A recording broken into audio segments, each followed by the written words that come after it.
Citizens, it is that time. You are officially in the Alert Zone. Welcome to the Alert Zone TV. I'm Uncle James, the Wizard. I would love for you to become a cherished citizen of this worldwide movement we call the Alert Zone. And you can do that by hitting the subscribe button, hitting the bell so you can be notified when we drop fire content and important content. Sometimes funny. Hit the subscribe button. Hit the like button. Share. Comment. If you're 18 or older and you are able to be legally armed in America, practice your Second Amendment rights while they're still here. Excuse me. So tonight I just wanted to talk to the youth. I want to shout out everybody in the comment section. If you're new here to the Alert Zone, welcome. I'm seeing we get more and more people, and I'm getting a lot of positive feedback about the content.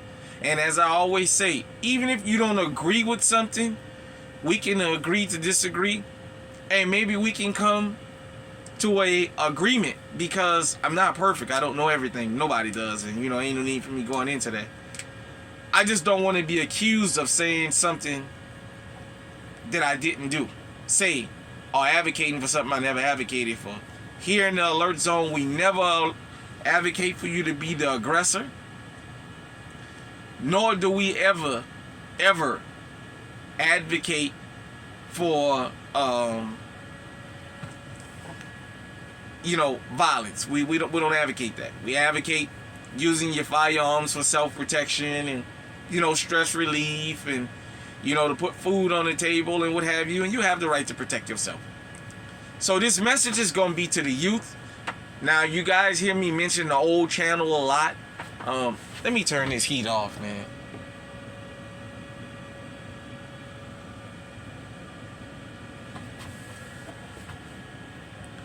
Alright, sorry about that.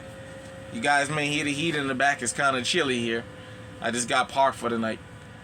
But I wanted to talk to the youth. And I got accused of something. You guys all know that was kind of, last night was partially a response to being accused of inciting violence against the youth. And I've never done that. I'm not going to even go into that. If you want to go back and see the video about uncomfortable conversations, and you can hear me kind of address that. But I want to talk to the youth.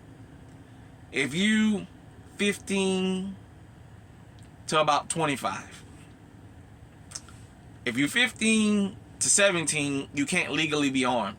If you're 18 and up, you can be legally armed. If you're 21 and up, you can have what they consider to be pistols. On my old channel, I kind of told y'all guys, for the new people here, I compartmentalize a lot of things that tie into being legally armed. Sometimes people used to ask me, well, it's social content. If you listen to what I say, it ties into 2A. Because a lot more of the 2A and being into owning firearms is a lot more than just going buy one and go and shoot. There's a lot of things that's involved with it legally, and just like how life is tied up into that. And I wanted to talk to the youth because you guys and girls are at the age, if you're 15 and up, where them years gonna whiz by. If you're 15, before you know it, you'll be 18 years old and you'll be able to own you an AR. You'll be able to go and buy you an AK, a 308, Mac 90, shotguns. When you make 21, you'll be able to go buy all the pistols it is that you ever wanted. As long as you work for them, and you know what I'm saying. I want to talk to y'all about the pitfalls that comes with being a young gun owner and being a young person coming into age where you're getting close to that. And this may offend some people, but for our teenagers and our youth, sometimes it may seem like I'm ridiculing them because I talk about skinny jeans. I personally don't wear skinny jeans. I don't even have much of a problem of the youth wearing skinny jeans. My biggest issue is they sagging them jeans and showing their fucking ass out in public. If I want to see a man in underwear, I look at myself in the mirror. I don't want to see you in your underwear. They come in restaurants. I'm not going to even get into that. Because I think I kind of rubbed some people the wrong way and mentioning the skinny jeans mafia. But that's what I call them. And that's just what it is. That's why I'm on. That's why you come here. Sometimes it may be offensive. Sometimes you may not like the messenger. But you can't deny the message. You know what I mean? And as a youth, I went through it. When we got of a certain age, we would be ridiculed for the way we wear, dress, the way we walk, the way we talk, things like that. Most of us didn't take it to heart because we was looking at the message that came behind it. You know, you like a particular fashion trend, that's fine. Be appropriate. Wear your jeans around your waist, young man. Ladies, it's okay to have shorts that come to your knees and below. It's okay for you to have a dress or a skirt that comes to your knees and below. Everything for the girls don't have to be up your behind.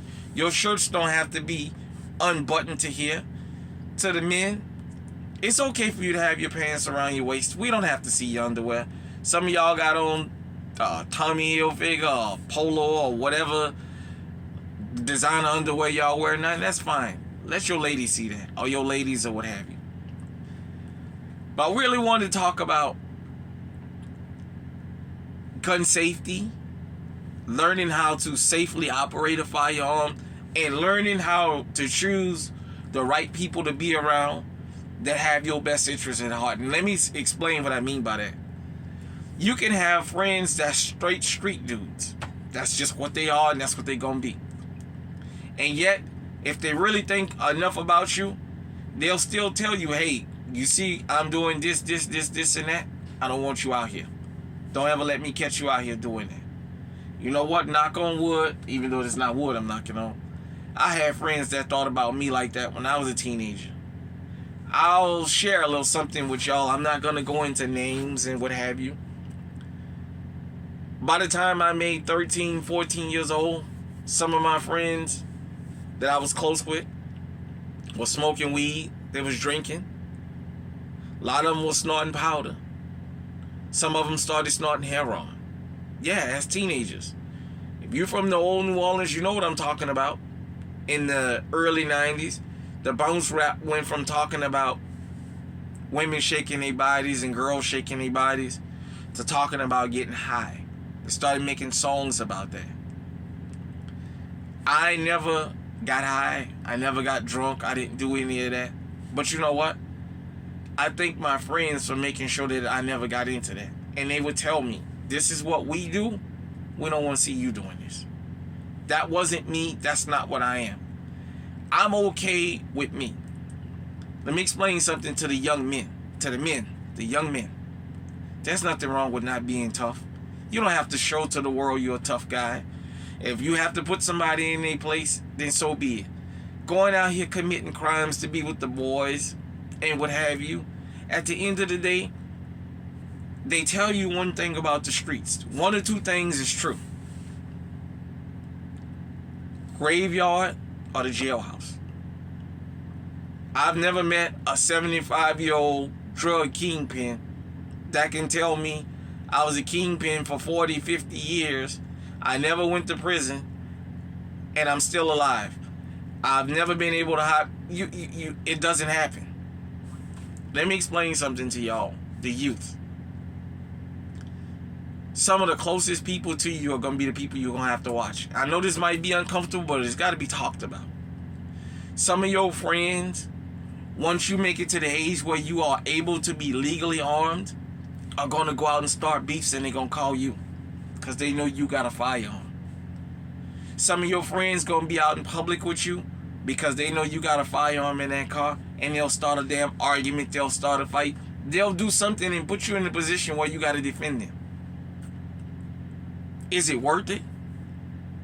Let me tell you something. If you've been friends with somebody, or you got a relative that you're real close with, And 5 years before you made it to 18, by the time you was 13, this particular friend or relative always got you in the middle of something.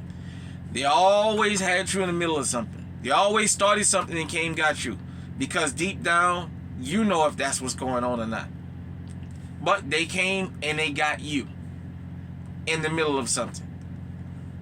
They're not going to change. You getting a firearm legally, it's going to even incentivize them in their minds more to, oh, not only will he come out and throw them dogs for me, he got that iron now. Now I can really get stupid and go run behind him. Don't throw your life away, or your freedom, or your privilege of being able to be legally armed in this country for a knucklehead. Let me explain something to you. When your friend starts a fight, or your sister, or your brother, or your mama, or your cousin, or whoever starts a fight and then calls you around there to bring your gun, when you show up, that's called going armed with the intent. I know that's a charge I've heard more about since I moved here in Iowa. Going armed with the intent. You may wind up not going to prison for it. It may be something where you may go to court and they may decide you have to give up your firearm rights. That's your plea deal. You can't be legally armed anymore because you took your legally armed firearm and went armed with the intent, as they see it, because of a knucklehead around you. And I know this might be hard to listen to, but I'm telling you, listen to your uncle. There's people from Louisiana, where I'm from, in a cemetery in Angola. Even their own moms went and started beefs and got them involved in it, to where they lost their life or they took somebody else's life and they doing the rest of their life in prison. Don't let that be you. Don't let people send you out there on a mission, as we say. Don't go out there on them suicide, them kamikaze missions like that, because it ain't worth it. Let me explain something else. For those of you who not sure about getting in that car because you know your friends are going to rob somebody, you know they're going to steal cars, they're going to commit crimes, ask yourself this. Are you willing to pay the price? Because death might be a price. The loss of a limb might be a price. The fact that you committed a particular crime and you're going to have to go into hiding, because the streets, when you owe the streets going to come and collect. It don't matter how many years it take. If you don't believe me, ask Whitey Bulger. How many years was he out on the run? And they caught him. He was an old man and took him to prison, and they had him killed behind something supposedly that happened when he was out in the streets. The streets gonna come and collect. Straight up. The streets don't there's no debt forgiveness with the streets. And I'm telling you this as your uncle because I'm just giving you what the real pitfalls is, and I'm giving it to you raw and uncut. When you go to prison, shout out to Louisiana Weekly, man. A paper from Louisiana. I read this article years back when I was probably in my early 20s. And it talked about how when you go to prison, your family and your loved ones go to prison with you. They talked about how expensive. For y'all youth out there, for y'all 25 and younger crowd, y'all may not know. There used to be a time when you can mail jeans, t-shirts, tank tops, underwear, socks, food and things like that to the prisons. And then go put money on the books. That's the way prison used to be ran until they decided they was gonna make it for profit. That's when they got rid of that. No, you gotta buy the stuff from them now. That's when we had the little 25-cent bag of potato chips, people in the joint were saying it was already $1 when it was 25 cents out on the street. If you ever been to hotels, the little 1 or 2 used shampoos that they give you to go with that little small bar of soap, they started talking about how those was $1, $2, $3 for a single or a double use shampoo. The phone calls, $3.60 just when you say hello. That Your loved one is being charged just for saying hello. If the phone disconnects, so what? They lost it.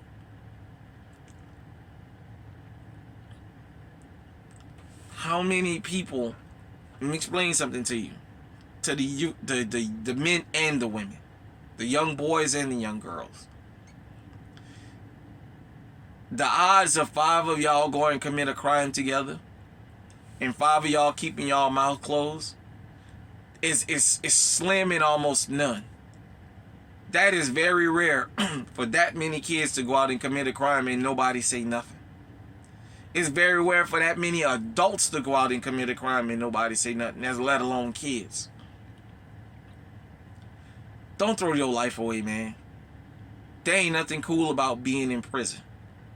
There ain't nothing cool about, like that kid I showed on that video last night that came out of that store and he had a damn Glock with a switch on him. There's nothing cool about being on the ground with your damn underwear showing and the police telling you to shut the F up and blah, blah, blah, blah. You got caught with a fucking punch because you breaking in cars and you got a Glock with a switch on it. Going to prison. There's nothing cool about that. Because guess what? They tell you about this prison code, but you know what? In prison, everybody looking for information that they can obtain about you in your case so they can try and use it to get out. When you come up in there and you brag about all the crimes you committed you ain't got caught for, how you think some of these cold cases get solved? These same guys who run around here talking about prison etiquette and how you don't become a rat in prison or go right behind your back and write a damn kite and sell you out. And the damn deputies will help them damn do it. The damn prison guards will help them do it. For the men, when you go to prison, they're all little young boys. Some of your friends that was smiling with you gonna be trying to get at your old lady while you locked up. For the ladies, ain't none of them dudes you trying to impress gonna come back there and visit you. If you don't believe me, if you 15 to 25 years old, have your parents take you to the local jailhouse or whatever on visiting day. Just stand out there and watch. Go to the men's prison and watch all the women standing out there waiting to see these men. With maybe 1 or 2 guys standing out there, which is going to be a blood relative or a cousin. A blood relative. I mean, probably a brother, a dad, or a cousin. Maybe an uncle. Go to the female prison. Hell, there ain't nobody out there visiting them women. I know this because I used to visit a couple people in a joint, and I'm telling you, I know what I'm talking about. Your boys ain't gonna take your phone calls. Your boys ain't gonna send your mama nothing to send to you. Your boys, if you already done moved out on your own, they ain't gonna pay your bills while you locked up for them in their foolishness. All I'm saying is this. I'm not going to speak against people that get into the street life. All I'm going to say is if you get into it, are you willing to pay this price? Maybe your parents haven't put it raw and uncut like I did, but I'm telling you, this is what you possibly facing. And I've never done no prison time. I'm just telling you, me as a man that grew up around all that kind of stuff. There's nothing cool about being in prison. There ain't none of them men back there I want, because contrary to what you say, they tell you, every dude that's been to prison, except the openly flamboyant homosexuals, every dude that's been to prison, when they come out, what they tell you? Man, I seen other people get raped. It ain't never happened to me. This ain't never happened to me. That ain't never happened to me. Well, either they're lying or somebody in there is lying. Hell, what the hell they doing having condoms floating in the male prison? And don't tell me that they ain't that many deputies to have sex with. So don't tell me none of them females. I won't hear nothing about none of them female deputies. Because they ain't fucking everybody. That's the kind of life you want to live, young man? The ladies, I ain't even going to get into that. I ain't going to even talk about the ladies. Young man, that's the kind of lifestyle you want to live?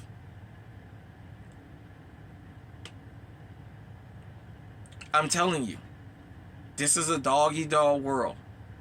Listen to your uncle. Listen to what I'm telling you. I'm not telling you this because I don't care. I'm telling you this because I care. I'm trying to get to y'all before it's too late. There's a lot of people that say, I regretted doing this and I regretted doing that. And some kids are just born bad. Some kids, this is what they are, and they've accepted that.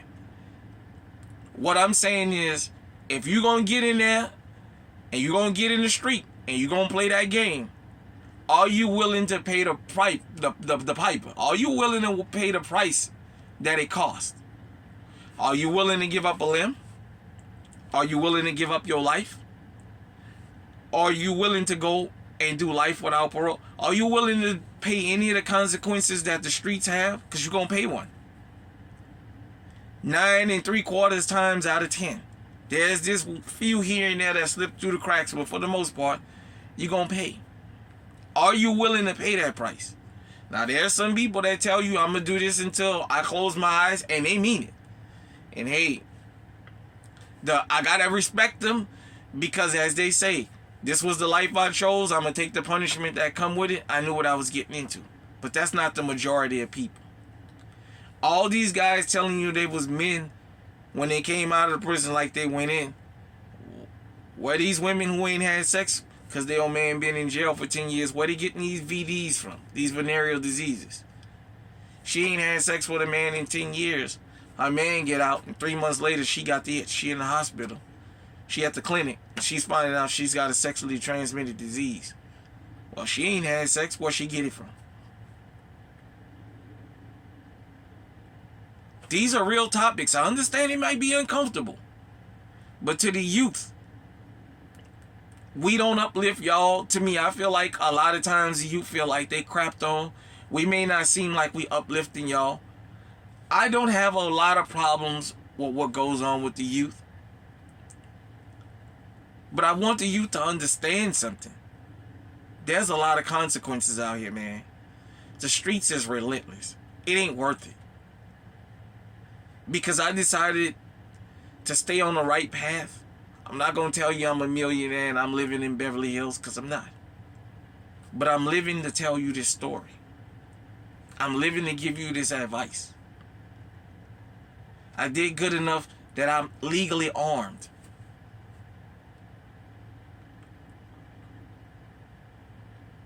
Amongst the guys that were street guys, I got respect amongst them. And I didn't have to get out there and commit a crime to do it. I carried myself as me. I've never been ashamed of who I am. And those guys and those girls respect me for it. Those men and women, now there was guys and girls when we was younger, they respect me for it because I've always been true to who I am.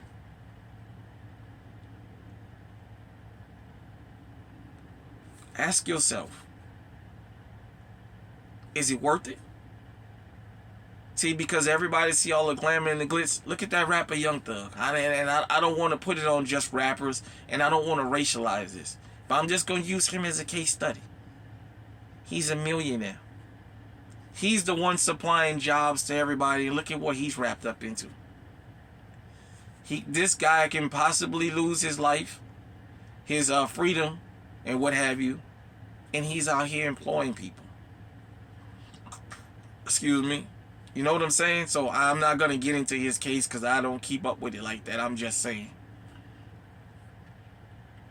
Now, for those of us out in the world that get railroaded into prison, that's something different. But what I'm saying is putting yourself in a position where things can happen to you. Sometimes it's okay to go to this particular party.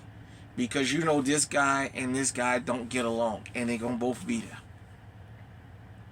We live in a country where there's more guns than people. So 9 times out of 10 when you in a party, somebody has a gun.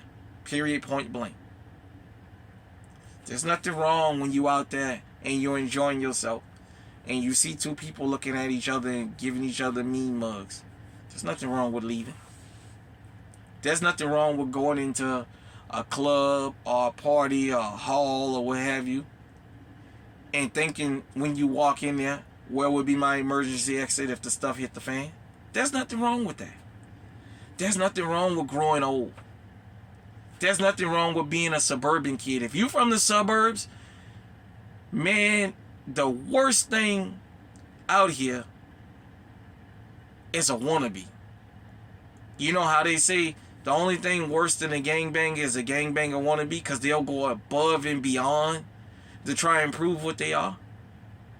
Man, if you're a suburban kid, there's nothing wrong with that. Man, enjoy your money, enjoy your freedom, and live your fucking life. Because the same people that run you in the ground for being a suburban kid, what they not telling you low-key in the back of their mind is they wish they had your position. They wish they grew up somewhere where it was just white picket fences and they can come and go and mind their business as they please. I'm telling you, listen to your uncle. If you got teenage kids, show them this. And if you don't show them this because you don't necessarily agree with it, or it may be offensive language or whatever, you talk to your children. Talk to your grandchildren. Talk to your nephews, nieces, cousins, whatever. Talk to them and just let them know. Don't tell them to just not do something. Start talking to them about the consequences. Because as I said, when you go to prison, everybody go to prison with you. Everybody that love you go to prison with you. They do that time with you. You might be in there stressing because you in there, but there's people out here stressing because you in there too. All I'm saying is, young man, there's nothing wrong with carrying yourself with respect and dignity. Ladies, there's nothing wrong with being respectful with yourself. There's nothing wrong with dating the corny, lame guy that's not going to put you in harm's way. There's nothing wrong with dating that guy. Because you know what? As young as I am to some people, it's a damn shame. In some places, I'm considered to be ancient. And I'm only 43 years old. Because life goes like that quick. Maybe one day you could be living to be giving the same advice to the next generations of young people. That's why I'm doing this. You know? Let me know what you think. You think I'm reaching? Do you agree with the message? Do you disagree with the message? What? All I'm saying to the youth is, we live in a country where when you make 18 years old, as long as you haven't been convicted of any crimes, you can legally own firearms. You don't have to run when the police come. You don't got to sling your gun because you're afraid you're going to go to prison. It's yours. All you have to do is carry yourself with dignity and respect. If they stop you, act accordingly. Don't give them no shit, because 9 times out of 10, if they stop you, they're looking for shit. Be respectful, be cordial. Try and make sure you de-escalate the situation and live to tell about it. That's all I want y'all to do. One day I got to close my eyes. The youth is the future. Without the youth, you can't have a future. It'd be nice to know that when I leave this world, I'm leaving it in good hands. Let me know in the comment section what you think. And if you young, I'd like to hear from you.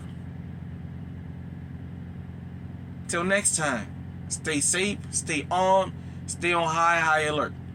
Listen to Uncle James, man. All I want is the best for y'all. Straight up. The criminals have their advocates. For those of you who want to do the right thing, I'll be your advocate. We in the alert zone. Worldwide movement. This is a worldwide movement. This is worldwide advice you get, no opinion from here. We want to be the advocates for the people doing right out here. We want to show that it's cool and it's hip to do right too. Peace.